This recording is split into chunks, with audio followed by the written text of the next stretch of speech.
Kita hidup di zaman yang aneh. Zaman di mana orang terlihat bahagia, tapi sebenarnya cemas. Zaman di mana story Instagram penuh senyum, tapi rekening penuh kekhawatiran. Zaman di mana kata healing lebih sering dipakai daripada kata menabung. Coba jujur, berapa kali kamu bilang, "Gak apa-apalah, self-reward. Capek kerja, gue butuh healing. Hidup cuma sekali." Tapi di saat yang sama, kamu juga pernah kepikiran, kok tabungan gue nggak pernah naik ya? Kok makin tua tapi kondisi keuangan segini-gini aja? Kalau besok gue kehilangan kerjaan, gue aman nggak? Kalau kamu pernah ngerasain itu, berarti video ini memang buat kamu. Dan sebelum lanjut, coba tulis di komentar sekarang juga. Tim healing atau tim hemat? Tulis jujur, nggak usah pencitraan. Karena hari ini kita nggak akan bahas yang enak-enak. Kita bahas yang nyata. Anak muda sekarang capek, kerja dari pagi sampai sore, macet, deadline, tekanan, target. Belum lagi sosial media. Setiap buka Instagram, ada yang lagi di Bali. Buka TikTok, ada yang penghasilannya 100 juta per bulan. Buka LinkedIn, teman seumuran sudah jadi manajer.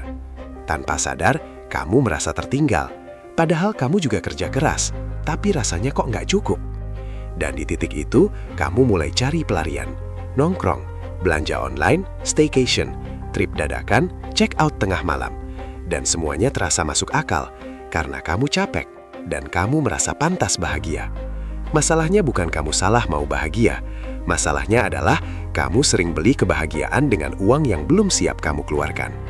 Kalau kamu pernah pakai uang tabungan cuma buat healing, jujur aja, klik like video ini sekarang. Karena kamu nggak sendirian. Tapi kita harus mulai sadar. Sekarang kita bedah pelan-pelan. Healing itu perlu. Serius, manusia bukan robot. Kita butuh istirahat, butuh udara segar, butuh suasana baru. Tapi ada satu pertanyaan yang jarang kita tanyakan. Apakah healing ini memulihkan atau cuma mengalihkan? Kalau kamu stres karena uang kurang, lalu kamu healing pakai uang lebih banyak, itu bukan solusi, itu memperbesar masalah. Kalau kamu insecure karena merasa tertinggal, lalu kamu pamer kesenangan supaya terlihat setara, itu bukan percaya diri, itu pembuktian kosong. Kita hidup di zaman di mana boros dibungkus kata self-love, padahal kadang itu self-sabotage. Self-love itu menjaga diri, self-sabotage itu memanjakan diri tanpa kontrol. Kalau setiap stres kamu check out, setiap capek kamu booking hotel, setiap sedih kamu belanja. Coba tanya diri kamu, kalau gue terus kayak gini 5 tahun lagi, hidup gue bakal lebih baik nggak? Tulis jawabannya di kepala kamu. Dan kalau kamu merasa tertampar, subscribe sekarang. Karena channel ini bukan buat bikin kamu nyaman, tapi bikin kamu sadar. Masalah terbesar kita hari ini bukan kurang uang, tapi FMO, Fear of Missing Out. Takut ketinggalan, takut nggak dianggap, takut nggak relevan. Temen nongkrong, ikut. Temen staycation, ikut. Temen trip keluar kota, ikut. Padahal saldo kamu nggak ikut. Kita lebih takut kehilangan momen daripada kehilangan masa depan. Kita lebih takut dibilang nggak asik daripada dibilang nggak siap finansial.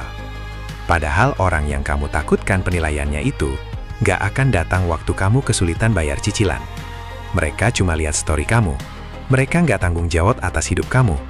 Kalau kamu pernah memaksakan diri ikut sesuatu, padahal tahu kondisi keuangan lagi nggak baik, tulis di komentar, gue pernah.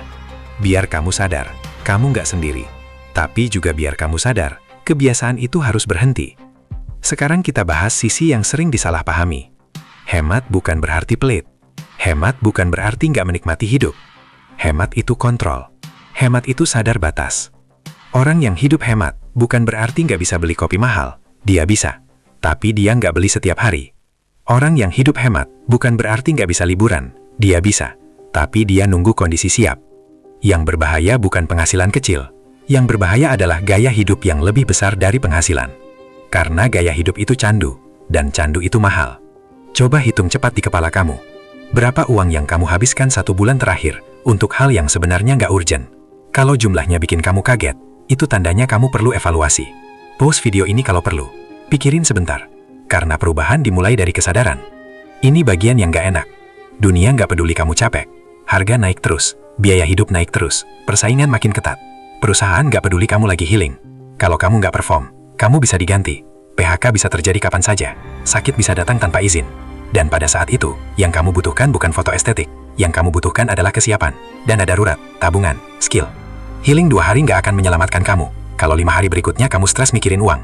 Yang bikin tidur nyenyak bukan hotel mewah, tapi rekening yang aman. Kalau kamu setuju sama kalimat ini, share video ini ke satu teman kamu yang paling sering bilang, gak apa-apalah hidup cuma sekali. Karena hidup memang cuma sekali, dan justru karena cuma sekali, kita harus lebih bijak. Hidup jarang hancur dalam satu hari. Hidup hancur dari keputusan kecil yang diulang setiap hari. Ah, cuma 50.000. Ah, cuma sekali ini. Ah, bulan depan aja nabungnya. Kalimat kecil, tapi diulang terus. Dan akhirnya jadi pola. Pola jadi kebiasaan. Kebiasaan jadi karakter. Karakter jadi nasib. Sebaliknya, ah, minggu ini gue tahan dulu. Ah, gue simpan dulu. Ah, gue prioritaskan tabungan. Itu juga keputusan kecil. Dan kalau diulang terus, hasilnya luar biasa. Jangan remehkan 100.000 yang kamu simpan hari ini. Karena masalahnya bukan jumlahnya. Masalahnya adalah disiplin. Kalau kamu masih nonton sampai sini, berarti kamu serius mau berubah. Tulis di komentar sekarang. Saya siap lebih disiplin. Komitmen kecil, tapi berarti. Sekarang bayangkan 2 versi diri kamu. Versi pertama, setiap bulan healing. Setiap stres belanja. Setiap capek nongkrong. Hidup terlihat seru. Feed Instagram rapi. Story penuh senyum. Tapi saldo tipis, tabungan kosong. Setiap akhir bulan deg-degan. Versi kedua, masih nongkrong. Masih senang-senang. Tapi ada batas. Ada dana darurat, ada tabungan, ada investasi kecil. Mungkin gak seglamor versi pertama, tapi lebih tenang. Pertanyaannya sederhana. Kamu mau terlihat hidup atau benar-benar siap hidup? Kesenangan cepat itu manis, tapi cepat hilang. Ketenangan jangka panjang itu mungkin gak viral, tapi tahan lama. Dewasa itu gak selalu menyenangkan. Kadang kamu harus bilang tidak, padahal kamu mau. Kadang kamu harus menahan diri, padahal kamu mampu. Kadang kamu harus terlihat gak ikut, padahal kamu bisa saja ikut. Tapi kamu sadar satu hal. Masa depan kamu lebih penting daripada validasi sesaat. Dewasa itu tahu kapasitas.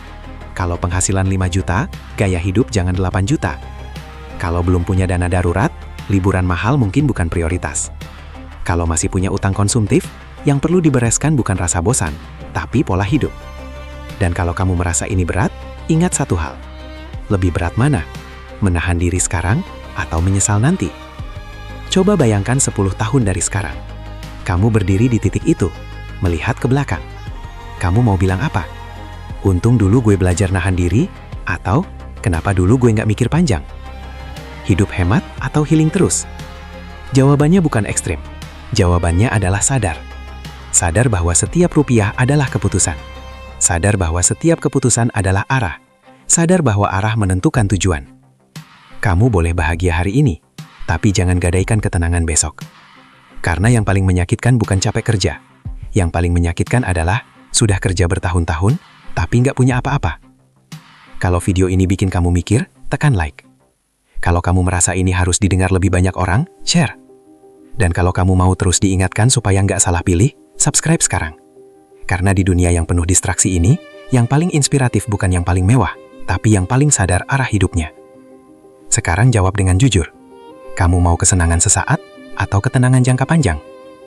Pilihan ada di tangan kamu, dan keputusan kecil yang kamu buat hari ini akan menentukan siapa kamu di masa depan.